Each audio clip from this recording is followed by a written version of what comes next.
외교원을 합격한 노혜원 학생을 초대를 하겠습니다.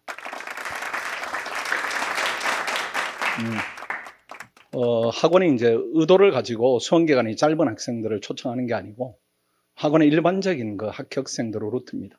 우리 종합반을 거친 다음에 1차 붙은 다음에 스파르타반에 들어가서 이따가 그 스파르타반 용어에 대해서 제가 조금 더 안내를 해드리겠습니다. 거기 들어가서 마지막에 이제 타이트하게 해서 학원이 원하는 기간이 있으면 학원이 계획한 기간, 그 기간 동안에 훌륭히 시험을 우수한 성적으로 합격한 그런 예들을 이제 초청해서 들어보고 있습니다. 혜원 학생은 시험 준비하는 기간 동안에 저하고 얘기를 많이 했었어요. 이게 시험을 준비하는데 가장 어려운 부분이 시험에 대한 두려움입니다. 두려움인데 그것 때문에 이제 멘탈 차원에서 제가 볼 때는 무조건 되는 학생인데 본인 항상 이렇게 불안한 부분이 있고 이런 것이 이제 수험생 현실입니다. 예전에 그 수석 합격생 인터뷰를 보니까 시험 기간 중에 가장 힘든 일이 무엇이었는가 이렇게 물으니까 시험 결과에 대한 두려움이다 이렇게 표현하는데 그런 부분은 공이 가지고 있습니다. 근데 학원에는 합격생이 많이 배출되고 우수한 학생들이 많이 있기 때문에 심리적으로 동료들이 이렇게 같은 마음으로 목표를 향해서 가기 때문에 그런 것들이 합격성을 많이 내지 않는가 이렇게 생각합니다. 아마 지름길 이런 부분에 대해서 노현 학생이 얘기를 해줄 겁니다. 다시 한번 박수 한번 부탁드리겠습니다.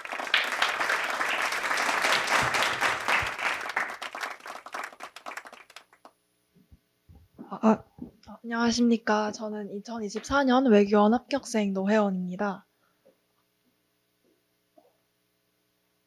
저는 이 자리에서 노베이스로 초시 합격까지 가게 된 경험을 말씀드리고자 이 자리에 서게 되었는데요.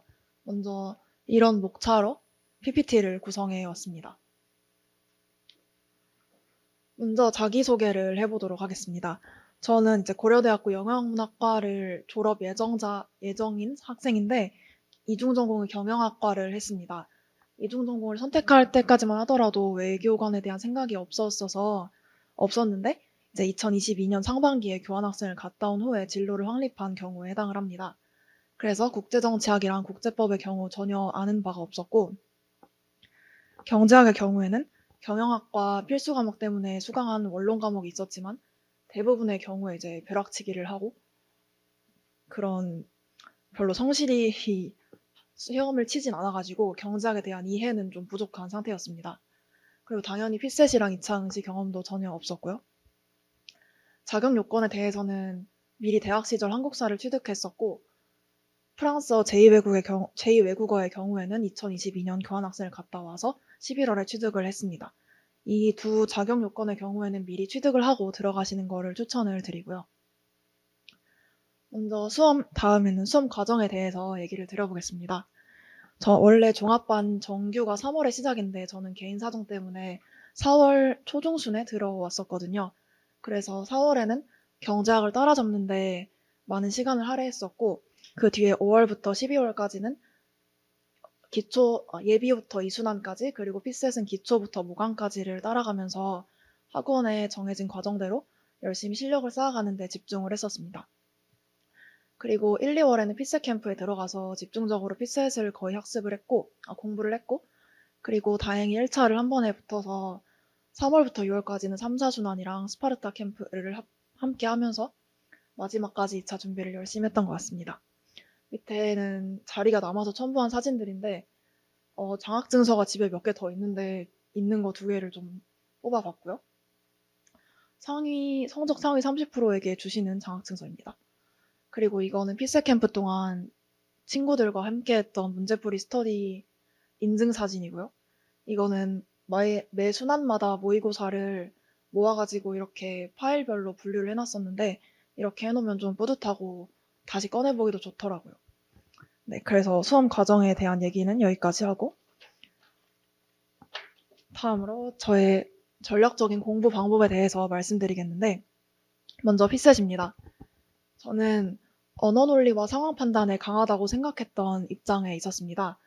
그리고 자료 해석의 경우에는 계산 실수가 너무 많았고 글을 좀 빨리 읽는 경향이 있어서 법조문의 경우에도 실수가 잦은 그런 경우였습니다. 그래서 제가 생각한 솔루션은 언어 논리는 강한 편이니까 다른 강사의 많은 모의고사 문제를 풀기보다는 기출에 집중하자는 생각을 가지고 있었고, 자료 해석의 경우에는 시중에 나와 있는 비타민이라는 교재가 있는데 그런 계산 연습을 굉장히 많이 풀었고, 필세 캠프 기간에는 길면 하루에 1시간 반 정도까지 했던 것 같습니다. 그리고 상황 판단도 좀 비교 우위를 갖고자 특강이나 이런 어려운 퀴즈 같은 준비를 열심히 했었고, 헌법의 경우에는 절대 과투자는 하지 않았고 이순환 기간에 핵지총 강의를 듣고, 필세 캠프 기간에는 OX 퀴즈를 열심히 풀었습니다. 그리고 결과는 근데 살짝 반전이 있었는데, 제가 굉장히 약하다고 생각했던 자료 해석을 합격자 평균보다 10점 정도 높게 받아서 생전 처음 보는 점수로 합격을 하게 되었고요. 언어 논리와 상황 판단은 못 본 건 아닌데 기대보다는 좀 낮게 나와서 합격자 평균이랑 합격자 평균보다 살짝 낮은 정도로 들어가게 되었습니다. 그래서 제가 말씀드리고 싶은 점은, 제가 전략 과목이라고 생각했던 언어랑 상판이 생각보다 안 나왔으니까 전략 과목을 너무 믿지 마시고 부족한 부분을 보완하는 게 좋겠다는 그런 감상이 있었고요. 여러분도 그 점을 생각해 보시면 좋겠습니다. 그리고 다음에는 2차 공부에 대해서 잠깐 말씀드릴 건데, 저는 국제정치학이랑 통합논술에 강한 편이라고 생각을 했었습니다. 그리고 실제로 학원에서 성적도 잘 나오는 편이었고요. 그리고 경제학은 어느 날은 1, 2등을 하다가 어느 날은 순위권에도 없다가 하는 정도로 오르락내리락 하는 모의고사 점수를 갖고 있었는데, 그에 따라서 저는 경제학의 경우에는 막 남들보다 엄청 잘하기보다는 남들이 틀리는 걸 나는 안 틀려야지 하는 마음으로 공부를 했었고, 너무 미분이 복잡하다던가 이런 복잡한 계산은 나만 틀리는 건 아닐 거니까 이거는 조금 내려놔도 괜찮겠다 하는 생각으로 공부를 했었습니다. 그리고 국제정치학은 남들보다 잘하는 편이니까 비교 우위를 갖기 위해서 특강 같은 거를 열심히 들었고요. 국제법의 경우에는 제가 강점도 약점도 없는 부분이라고 생각을 해서 아는 거를 답안지에 논리적으로 풀어내기만 해도 남들보다 잘 받을 수 있다는 생각으로 자료를 많이 늘리지 않되 선택과 집중한 내용을 충분히 제 것으로 체화해서 답안지에 풀어내는 연습을 중점으로 했습니다. 통합논술의 경우에는 3순환 기간에 들어서 학원에서 준비를 시켜주시는데 그 전에는 큰 부담을 가지실 필요가 없다고 생각하고, 학원에서 제시해주시는 커리큘럼 따라가면서 친구랑 스터디를 조직해서 기출풀이를 또 하기도 했습니다. 결과적으로는 경제학은 합평 이하인데 기대한 만큼 나와서 큰 불만이나 실망은 없었고요. 국제정치학은 합평보다 잘 본 편이고 잘 봤고, 국제법은 딱 합평만큼 봤고, 통합논술 1은 잘 봤다고 생각했는데 기대보다는 안 나왔었고, 통합논술 2는 되게 어려웠다고 이번에 소문이 자자했었는데 저도 딱 합격자 평균만큼 나온 것 같습니다. 그래서 이번에도 제가 얻은 교훈 같은 거는, 제가 믿고 있던 통합논술에 살짝 발등을 찍힌 격이 돼가지고 너무 전략 과목에 과투자를 하지 마시고 부족한 부분 저의 경우는 경제학 같은 과목을 보완하시는 방법을 생각을 해보시면 좋을 것 같습니다. 제가 경제학이 약점이었긴 했지만 그래도 학원에서 성적은 나쁘진 않았거든요. 그리고 다음으로 넘어가 보겠습니다. 수강한 베리타스 강의인데요. 저는 우선 가능한 실강을 활용하는 쪽으로 수업을 들었습니다. 그리고 모의고사는 가슴에 손을 얹고 전회를 응시했고요. 그 상장 같은 것도 전회 응시생에게만 주십니다. 그리고 특강도 특히 제가 부족한, 더 강화하거나 보완하고 싶은 부분에서 열심히 들었고, 피셋의 경우에는 언어 논리는 신성호 선생님 커리를 탔습니다. 그래도 언어 논리는 제 강점이라고 생각해서 심화나 집중 강의는 듣지 않았고요. 그 다음에 자료 해석은 윤진원 선생님 커리를 탔고, 상황 판단은 이지은 선생님 커리를 탔는데, 보시면 특강도 적극적으로 들은 것이 드러납니다. 근데 선생님의 경우에는 본인의 취향이나 성향 따라서 고르시는 거니까 꼭 이분들만 고려하실 필요는 없을 것 같고요. 2차의 경우에는 경제학은 김진호 선생님, 국제정치학은 신희섭 선생님, 그리고 국제법은 이종호 선생님을 들었는데 2차의 경우에도 특강을 적극적으로 들어봤습니다. 저는 다른 합격생 분들 중에서는 베리타스 안에 다른 선생님이나 아니면 다른 학원에 다른 선생님의 강의를 많이 들어보시는 분도 계신데, 저는 제한된 시간 안에 여러 자료를 보는 건 무리가 있다고 생각해서 이분들의 수업만 들었고, 그래도 합격할 수 있었다는 점을 말씀드리고 싶었습니다. 그 다음에 종합반의 장점에 대해서 잠깐 말씀드리고자 하는데, 우선 마음이 맞는 친구들과 함께 선의의 경쟁을 할 수 있다는 점입니다. 외교원은 다른 직렬에 비해서 특히 좀 사교성이 좋으신 분들이 많이 계세요. 그래서 스터디를 꾸릴 때나 이럴 때도 굉장히 수월했던 편에 속합니다. 다음으로는 이제 고민할 틈을 주지 않는 체계적인 프로그램이 장점이라고 생각을 합니다. 혼자 공부하면 이 다음에는 뭘 듣지, 뭘 해야 하지 하는 고민을 하실 수도 있는데, 이미 다 학원에서 그 월별로 계획을 짜주셨기 때문에 딱 내가 개인적으로 고민할 이유가 없고 그리고 필요도 없다는 점이 장점이라고 생각합니다. 그리고 부족한 부분을 보완하는 스터디 중에서는 경제 순환이 아닐 때 경제 스터디를 조직을 해주시는데, 이 부분이 특히 경제가 약점이었던 저한테는 좋은 시스템이었고, 이제 제 외교원 11기 선배가 되신 저의 구 스터디 리더 분과도 전 아직도 좋은 관계로 잘 연락하고 지내고 있습니다. 그 다음에 열려있는 강사진의 상담 프로그램도 장점이라고 생각하는데, 저는 수시로 선생님들을 찾아가면서 학업에 대한 것뿐만 아니더라도 막 이런저런 멘탈적인 고민이 있다, 이런 상담도 자주 적극적으로 요청한 편에 속하거든요. 그래서 적극적으로 임하는 학생을 거부하실 선생님 한 분도 안 계시니까 고민이 있다면 적극적으로 찾아가 보시기를 추천드립니다. 그리고 저는 학원의 독서실 관리반에도 있었는데, 제가 의지가 대단하진 않은 편이라서 스스로를 수감해야만 난 아침에 일찍 일어난다는 생각을 갖고 있었습니다. 그래서 9시에 문이 잠기는 관리반이 있거든요. 그래서 이때까지 안 가면 난 못 들어간다는 생각으로 저를 자발적으로 관리반에 수감했습니다. 그래서 저와 비슷한 분들은 관리반도 잘 활용해 보실 수 있을 것 같고요. 다음으로는 제가 가장 강조하고 싶은 부분입니다. 수험생 유의사항인데요. 고시생을 가로막는 3대 장애물이 있다고 생각합니다. 먼저 무너지는 체력. 제가 체력이 좋지 않습니다. 그래서 소화불량, 근손실, 어깨 결림, 요통, 복통, 두통 다 겪었는데요. 그래서 건강이 망하기 전에 운동을 해야겠다 해서 원래는 아침에 헬스를 다녔습니다. 근데 아무래도 자율 운동이다 보니까 자주 안 가게 되고 아침에 일어나기도 힘들고 해서 열심히 안 하게 되더라고요.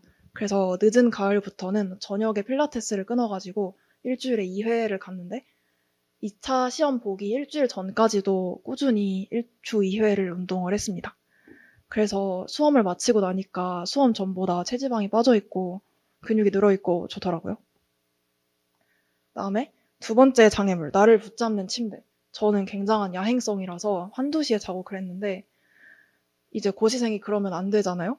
그래서 관리반에 저를 수감하는 방법을 선택했고 7시 반 정도에 일어났던 것 같습니다. 그리고 알람이라는 어플이 있는데, 이 어플을 이용하면 아침에 수학 문제를 풀어야만 알람이 꺼지도록 할 수가 있어요. 그래서 지금도 이걸 이용하고 있는데, 자료 해석 연습도 할 겸 56 곱하기 3 더하기 87 이런 거를 5개 정도 풀고 일어납니다. 그리고 마지막 장애물, 잘 부서지는 멘탈인데요. 자주 해도 안 될 것 같은 마음이 들 때가 좀 많습니다.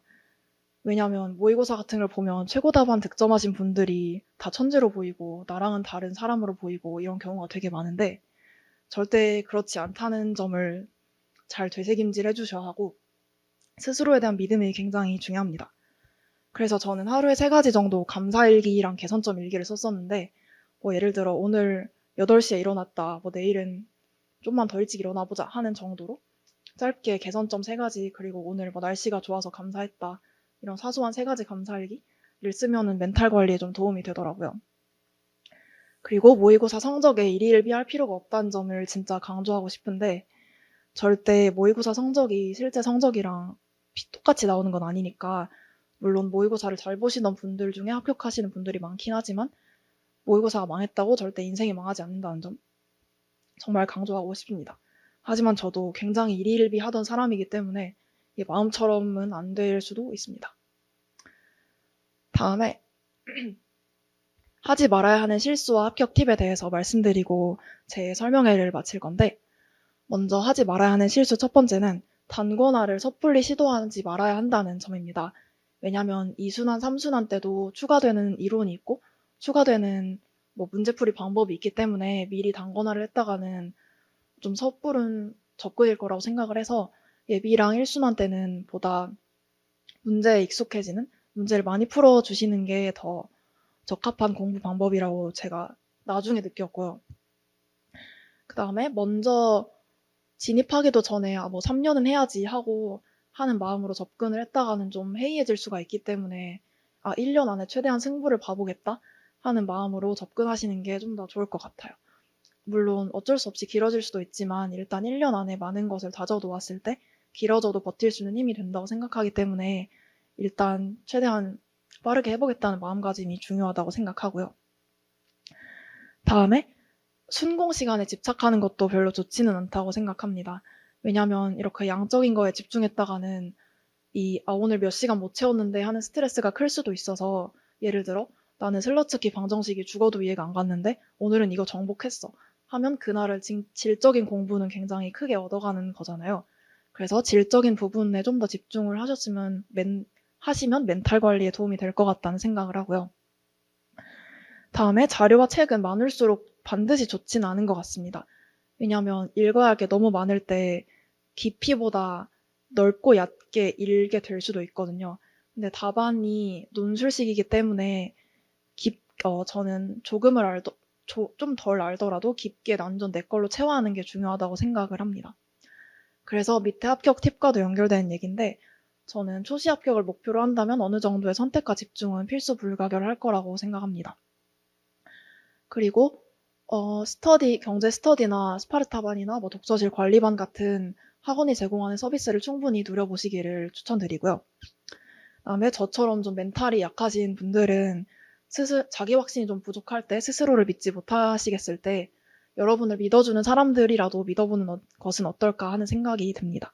예를 들어 뭐 가족이나 아니면 친구나 뭐 연인이 될 수도 있겠죠. 그다음에 건강한 신체, 건강한 정신, 제가 제일 사실 강조하고 싶은 부분이고요. 마지막으로는 고시생도 인간이기 때문에 휴식과 행복이 필요합니다. 저는 그래서 즐길 수 있는 취미나 이런 스트레스 해소 방안을 한두 개는 꼭 만들어 주셨으면 좋겠고요. 저는 영화 보는 거를 좋아해서 일요일에는 꼭 신림이나 서울대 입구역에서 영화를 봤었고, 가끔은 해화로 뮤지컬을 보러 다녔습니다. 삼순환 기간에도. 네, 여기서 제 설명회는 마치도록 하겠습니다. 들어주셔서 감사합니다.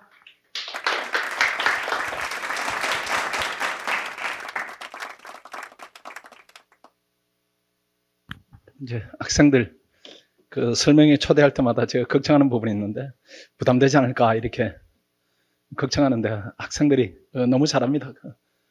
그 시험을 이제 어려운 시험을 통과한 그 내공들이 있고, 또 면접을 준비하면서 스피치 훈련을 많이 해서 전달 아주 조리있게 잘하는데, 제가 조금 더 이렇게 말씀드려보면은 그 합격 수기가 이제 깨알처럼 도움이 되는 내용으로 가득 차지 않았는가 이렇게 생각합니다. 그 다음에 이제 학원에 진입할 때 학생들이 가끔 염려하는 부분이 노베이스가 될 수 있는가 이런 걱정을 많이 하는데, 학원은 정말로 그 학생들이 오면은 좋습니다. 오히려 어중간하게 수험 경험이 쌓인 학생들이 학원이 제일 힘들어요. 이 학생들이 잘못된 길에서 본인들의 잘못에 대한 오류에 대한 객관화되는 시각이 없습니다. 그래서 고집대로 이렇게 자꾸 하려고 하는데, 저 혜원이처럼 이런 학생들이 오면은 학원에서 모범생으로 이렇게 키울 수가 있어요. 그러면 그게 지름길입니다. 그 본인의 개성을 발휘하는 게 좋지가 않습니다. 그 다음 아마 이제 혜원이는 조금 이렇게 중간에 고생한 부분이 있어요. 그게 이제 4월 진입 때문에 그렇지 않은가 이렇게 생각이 돼요. 그게 3월부터 시작했더라면 경제학에 대한 부담을 조금 덜 지는데, 3월에 경제학 시간에 진입을 조금 늦게 했기 때문에 그게 이제 계속 이렇게 좀 부담을 받았다 이렇게 생각이 되고요. 그 다음에 아까 이제 스터디에 대해서 얘기를 했는데, 그 스터디는 아주 중요한데 우리 학원에 우수한 자원들이 많이 있습니다. 많이 있기 때문에 서로 이제 시간과 공간을 공유한다 이런 차원에서 되게 도움이 되는 그런 시스템이 돼 있다 이렇게 보시고, 그 다음 아주 이제 그 경험에서 나오는 중요한 얘기를 했는데, 전략 과목을 설정한다 이 부분이 수험생은 사실은 불가능입니다.